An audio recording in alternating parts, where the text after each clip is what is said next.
Hey everyone, I'm going to show you how to repost a WhatsApp status. If you want to repost someone else's WhatsApp status, the available option depends on how the status was shared with you. So to start, open WhatsApp. Next, go to the Updates tab in the bottom left corner. Next, open the status under Status where someone mentioned you. Next, at the bottom, you can click Add to Status to share the status. Next, you can edit the status if you want. You can add captions. You can change or choose the audience. You have my contacts accept, or only share with. Quick one. If you're finding this tutorial helpful, my team and I publish simply and easy to understand step-by-step tutorial daily.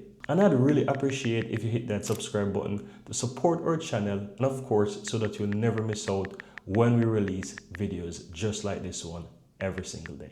Now let's continue. You can also share it to Facebook or Instagram. Now, once done, click this arrow right here to share it, and status has been reposted. And that's basically it. Thank you for watching.